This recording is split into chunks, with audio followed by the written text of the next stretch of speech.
Section 8.1, Radical Expressions. In this section, we're going to start looking at different kinds of roots in addition to square roots. And we call these things radical expressions. We call the square root symbol is actually technical mathematical term is the radical symbol.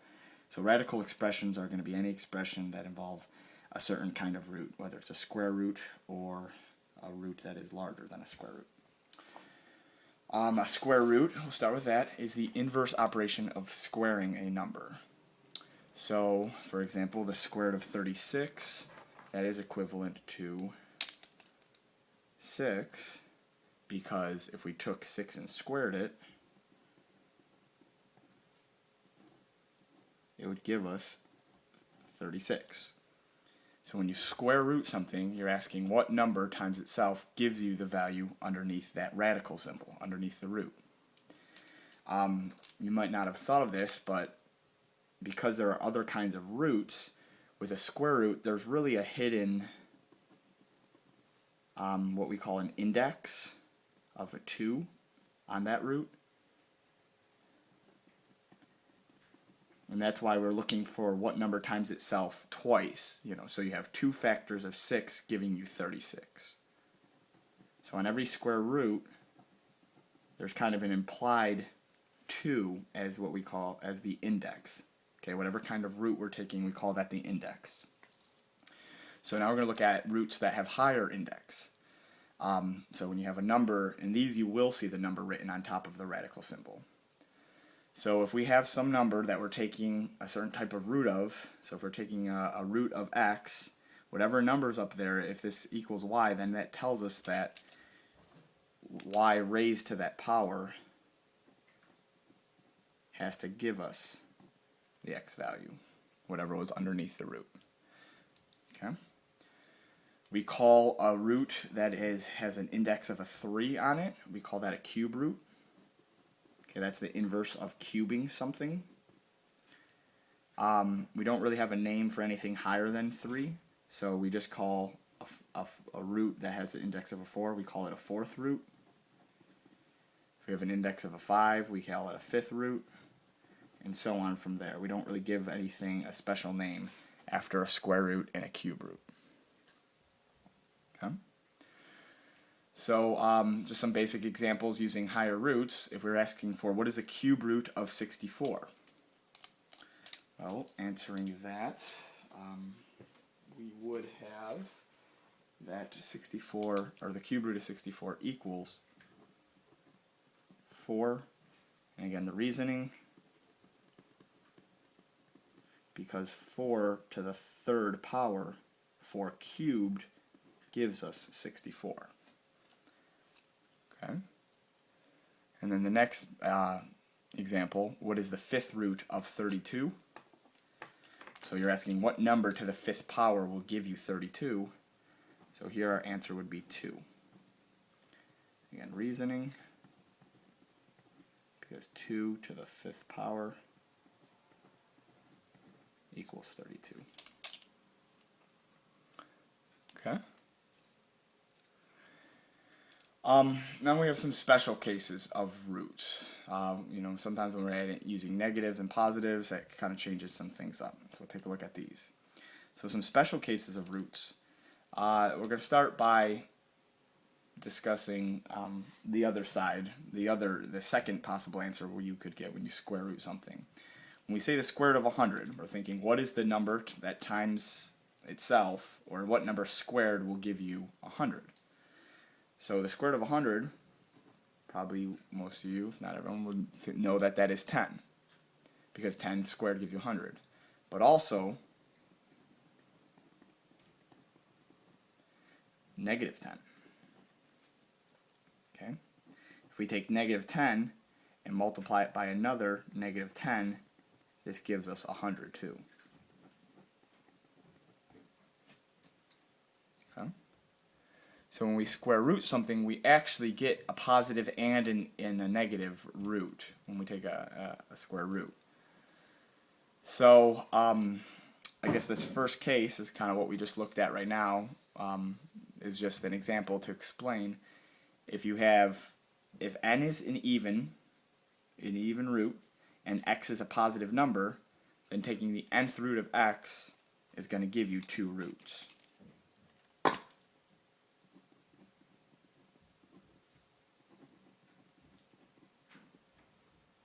Okay, one positive and one negative.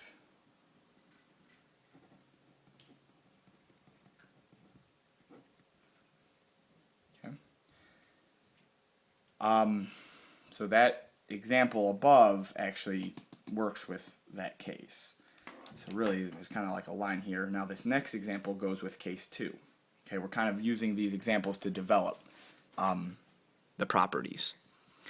So what about if we were trying to take the square root of 25? Okay, what number squared will give us negative 25? So if 5 squared gives us 25, you might think negative 5 would be the answer here. But negative 5 times negative 5 would also give us 25. So this actually happens to not have any solutions, not at least when we're dealing with real numbers. Okay, so that's the null set, meaning no solution, because there is no real number that if we went and squared it, that would equal a negative. Okay, as we just discussed, 5 squared gives us positive 25, negative 5 squared gives us positive 25. So case 2 is if n is an even root, okay, like a square root or a 4th root or 6th root even will work the same, and x is a negative number, then if we take the nth root of x, it's going to give us something that's not a real number.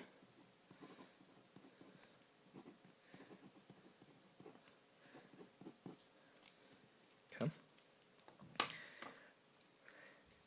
So again, the example to confirm the case is above, written above there. Okay. The next 2 examples then apply to case 3 here. What about taking different kinds of roots with a negative number? Will that be possible? So like this next example, we have the cube root of negative 8. Can we take that? Can we cube root? Is there a number who, when we cube it or multiply it by itself 3 times, gives us negative 8? And that's true. We do get a number there, or this is possible. The cube root of negative 8 would actually give us negative 2. Because if we took negative 2 and cube it, in other words, multiply it by 3 factors of negative 2,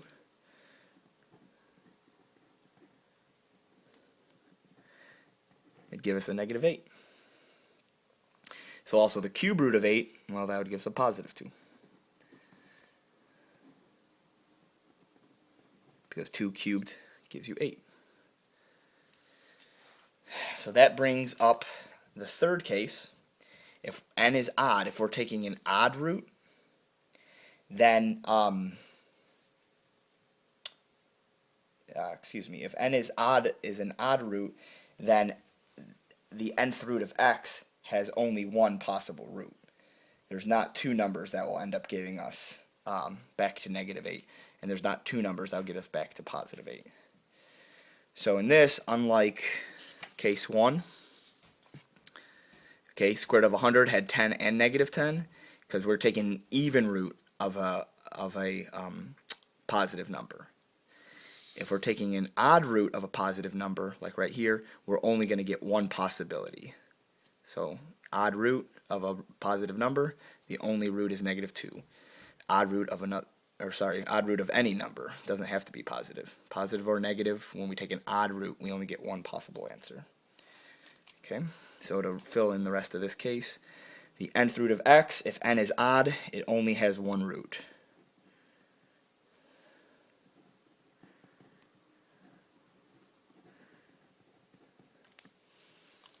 And we read that as I've already been referring to it, but you read it as the x root. Sorry, I wrote that wrong.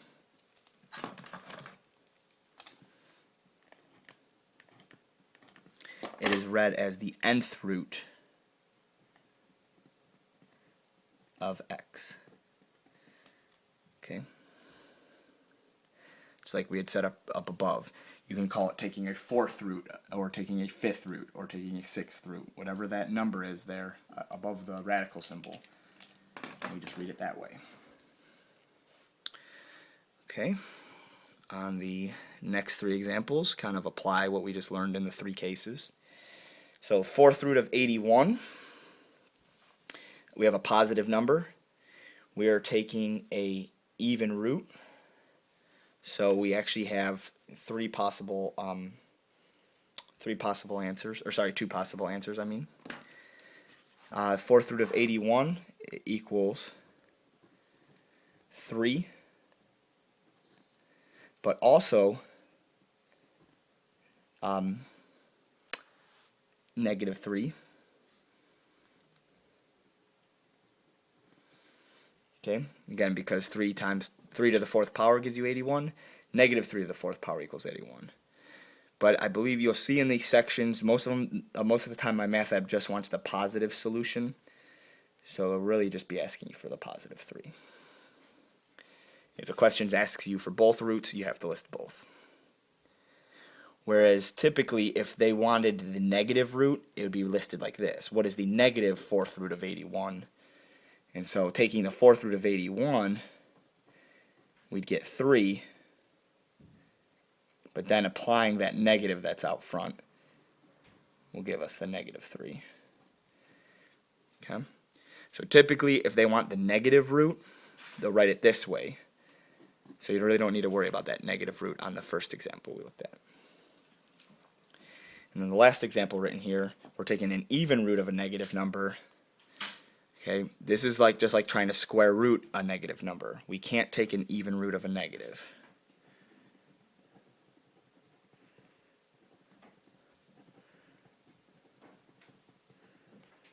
Okay, so this is not a real number.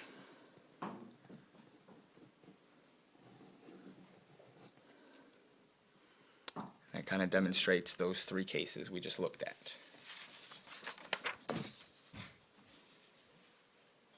Okay. Flipping over to the last page here. We'll go in a little bit more detail now with these radical expressions. And we're going to take roots of expressions that already are raised to certain powers. Okay? So we'll see what happens here. Let's let x equal 6. Then if we were taking the square root of x squared, well, we would be square rooting 6 squared. And a square root is kind of like a parenthesis. It's a grouping. So you want to do whatever's inside of there first. So squaring the 6 would give us 36.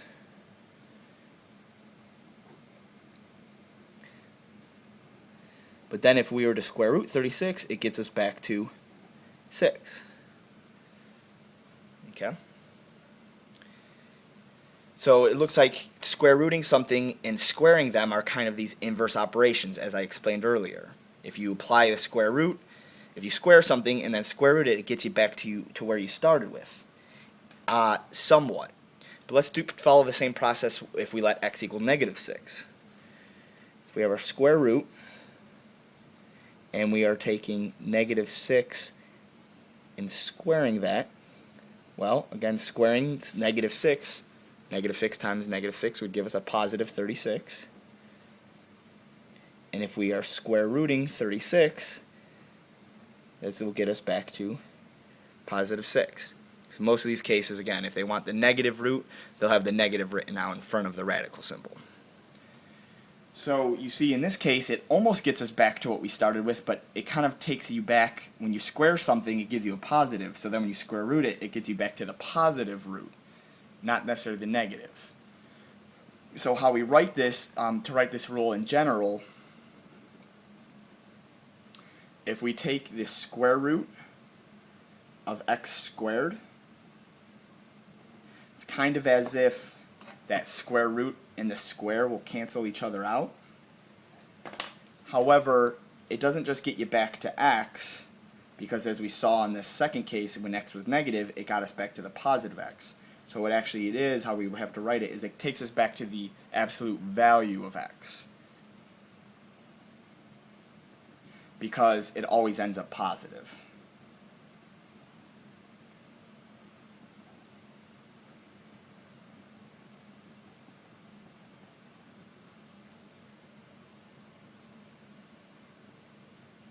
Okay. So to put that in an even more general context, to say that in even more general for all kinds of roots, not just square roots, in general, if n is an even root, okay, if we're taking an even root, n being an even number, then if we take the nth root of x to the n power, again, taking to the nth power and the nth root cancel each other out, it will get us back to x, except it will get us back to the absolute value of x, because it's always going to make it positive, regardless. Because when you take something to an even power, it gives you a positive number. So then when you take it to that even root, it takes you back to a positive number. So if you didn't start with a positive, it still will take you back to a positive. Okay? Let's do the same thing now with an odd root. Okay?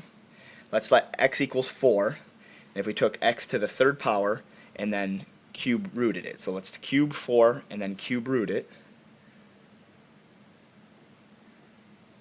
So again, using order of operations, if we took 4 to the third power first, because we have to apply what's underneath the radical first, technically, at this point.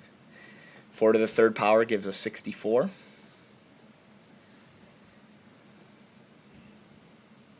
And then we have to take, this is the third root, the cube root of 4 to the third power. So again here, now we're going to apply a cube root.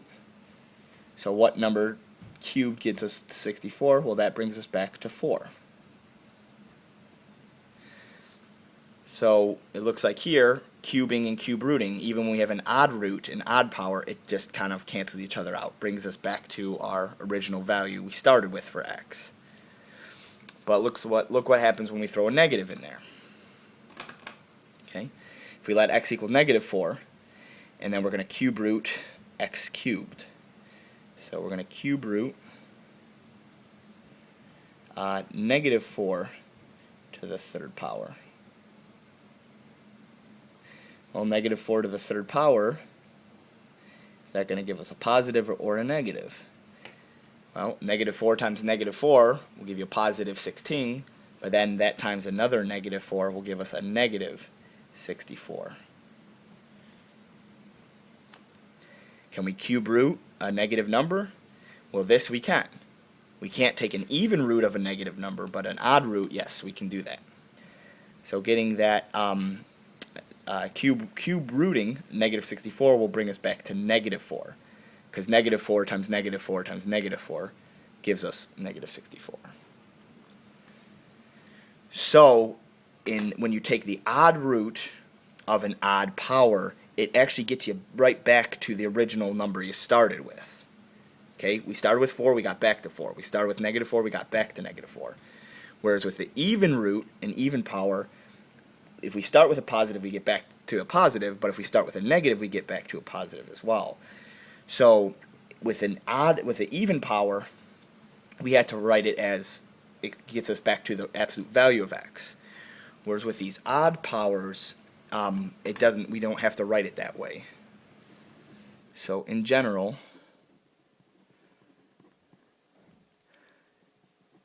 if n is an odd root,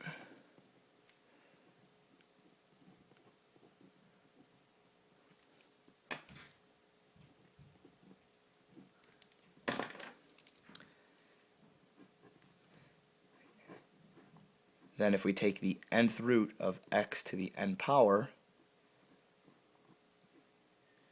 it'll just get us back to whatever x value we started with.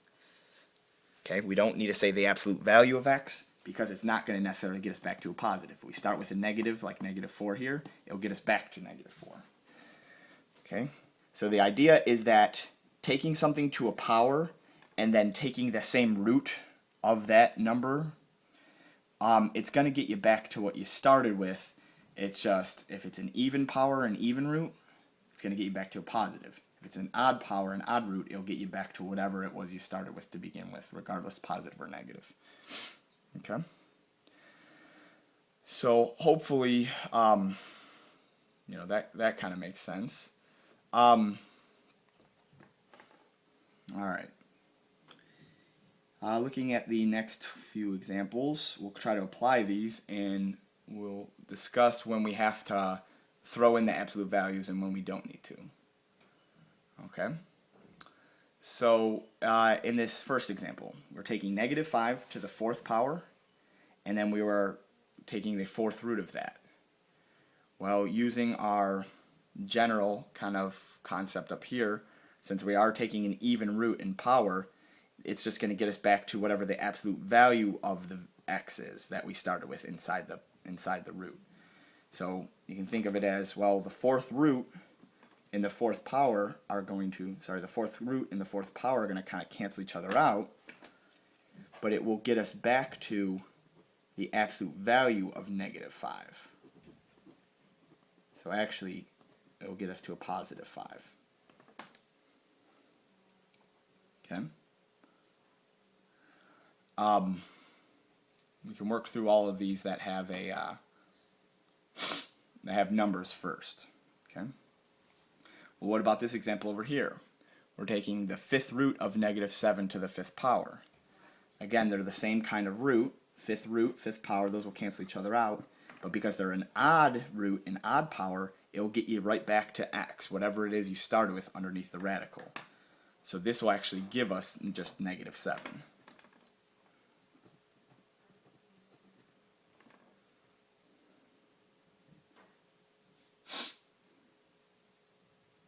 Okay.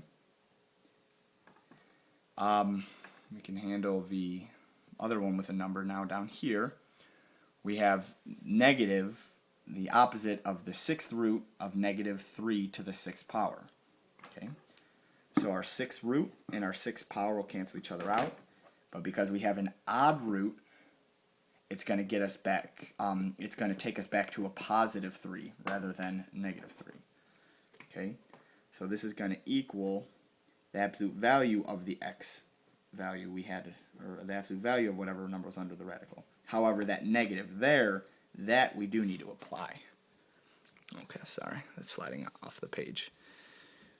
So since we're taking a number to the sixth power and sixth root, those will cancel each other out, but they'll bring us back to a positive 3, because we have to take the absolute value of whatever x value was underneath the radical. But then we're going to apply that negative. So we can write this as, when you take the absolute value of negative 3, it gives you a positive 3. But then applying that negative that was outside of the radical will make it a negative 3. Okay. Now let's go back and do the expressions that only have variables, because those might be a little bit trickier overall. Here we're taking a root of r squared. Well, it's not written there, but that's just implied that that's a square root, and we're squaring it. So again, those kind of cancel each other out. So they cancel each other out, and they get you back to whatever value you started with under the radical, which was r. However, if r was negative, squaring it and then square rooting it would have given us back to the positive of whatever r is. So here's where we have to throw the absolute value symbols around it. Okay, so with some of these variable expressions, we have to throw absolute values around it. Next example, with a variable, we have negative x squared, and we're square rooting that. So with that one, I guess it's kind of like what we have written there. If we square negative x, it's going to give us a negative x times a negative x, which will be x squared, and then square rooting it, it's going to kind of cancel out. So those kind of cancel each other out, and we're going to have the absolute value of negative x, although we really don't need that negative, because no matter what, it's going to turn it into a positive. So really, we can just write it as this, the absolute value of x. Okay? No matter what that x value is in there, positive or negative, it's going to be, after you square it and square root it, because it's an even power, it's going to bring it back to a positive. Okay? And then lastly, we have a variable negative p to the third power, and then we are cube rooting it. So we're cubing and then cube rooting. Well, these are odd powers and odd roots. They're the same, so they'll kind of cancel each other out, the root and the power, getting us back to a negative p. And because it is a cube root and a cube as a power, it actually will take us back to that exact value, negative p. So pretty much the only time you really need the absolute values is when it's an even power and even root. Alright, so hopefully that makes some sense. I know that those can be a little confusing. Last part of this section now, we're going to look at taking nth roots of non-nth powers. All of these here canceled each other out because we're taking a fifth root and a fifth power, a square root and we were squaring it, a fourth root and a fourth power. So they were kind of inverse operations and somewhat canceled each other out. And these next examples, we're going to be taking some roots of some things that are taken to a power and they're not matching. Like here, we're taking the third root of a to the 12th power. Okay? So how we want to look at something like this is, well, we're cube rooting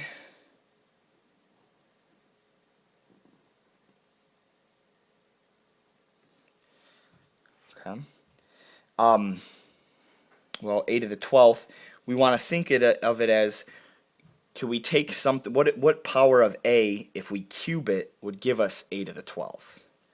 Okay, so you have to remember your exponent rules, and if we had a to the 4th power, and we cubed that, so a to the 4th to the 3rd, that was our exponent rule where that told us we multiply the exponents. So that right there is equivalent to saying a to the 12th. And now we can apply the idea that a cube root and cubing something will cancel each other out, and it'll get us with just what was left underneath the radical, a to the 4th.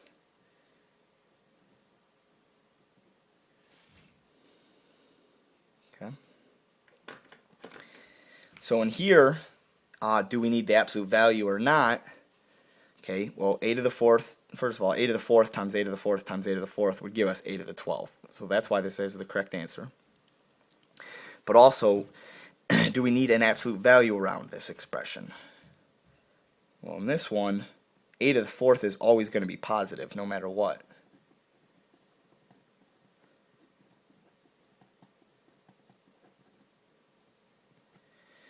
So here we don't need to throw an absolute value around it. Okay? That expression will always be positive. Okay? Anything to an even power will be.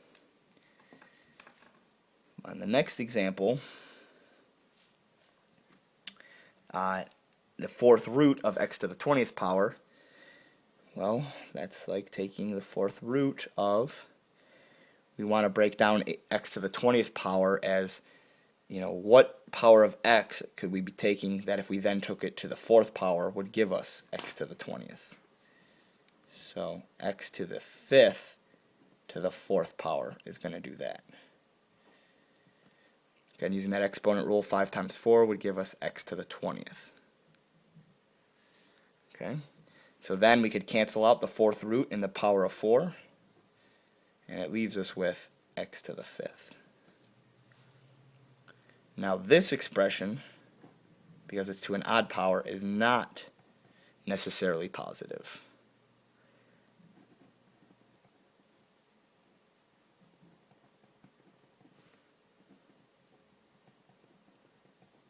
Because if x is a negative number, multiplying a negative number an odd amount of times, which is what taking to the 5th power would be, that would give you another negative. So here is where we would need to throw in our absolute value symbols.